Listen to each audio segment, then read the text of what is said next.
Mr. Vice Chairman, knowing the honorable mover of this resolution to be a good parliamentarian, I had expected that he would place before the House all sides of this problem.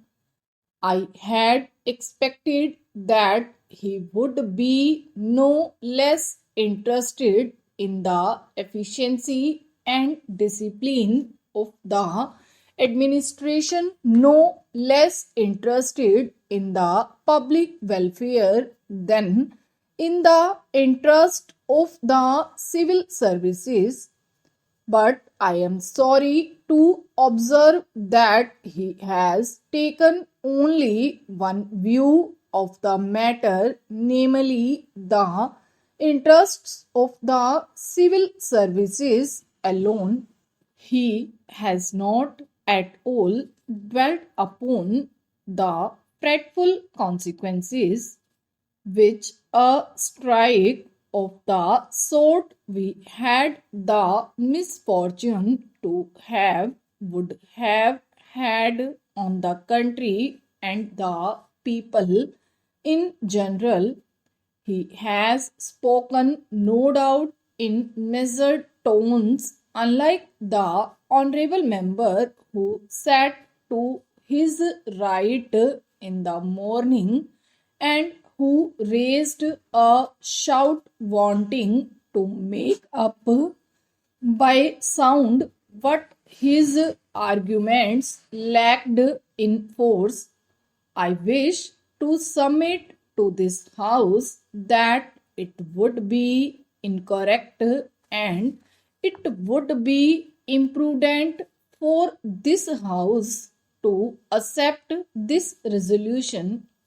It would be incorrect because by accepting this resolution, we would be laying down something bad in principle, and we would also be accepting a policy which would be suicidal and which would cut at the roots of discipline in the services to the merits of reinstatement or otherwise of these persons.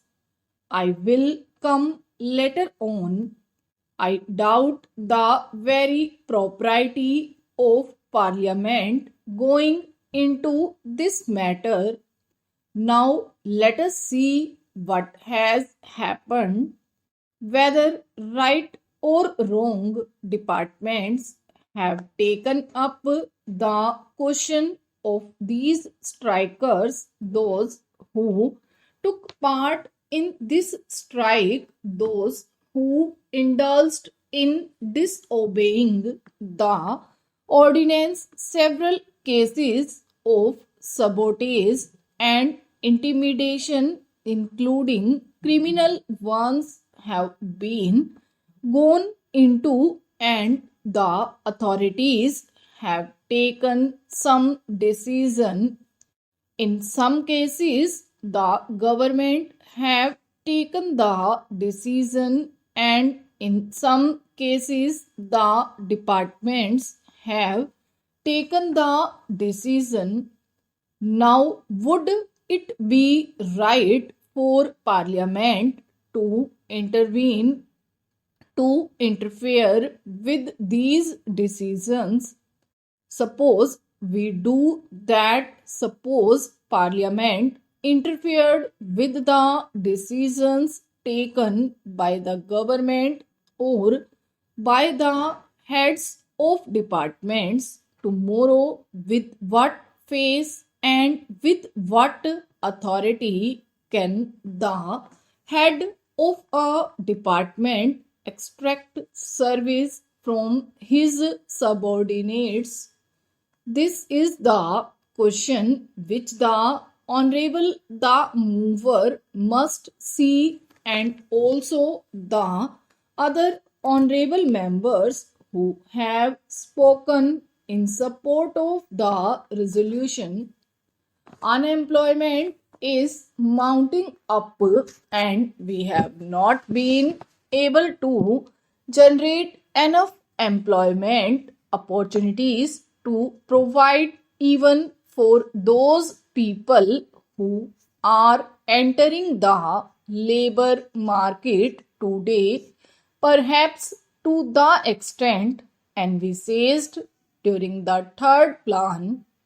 The point that I want to make is that it is not quite justifiable to take only one aspect of the third plan period, namely the exigencies of capital mobilization, out of the context of the general economic situation in the country. When we are therefore making this huge tax effort, we will have to apply our mind with equal seriousness, if not more, to see that the income generation in the community is as great as is envisaged, so that the community is as great as is envisaged, so that the savings and investments could be effected without disturbing unnecessarily the consumption pattern in the community. Whenever there is any tax on corporations, this cry is raised, and this cry is always belied by what the industrialists themselves have claimed to be the sensitive barometer to find out the climate for capital formation. I mean the stock exchanges. This time, the stock exchanges have reacted quite favorably to the budget proposals as a whole, which clearly shows that whatever else may be the merit of the present budget proposals, it is certainly not anti capital. Last year also the stock markets boomed up after the taxation proposals were announced. This time, though they were a little hesitant at first, ultimately I think they have realized that there is nothing wrong with the taxation proposals, and they are now merrily mounting up.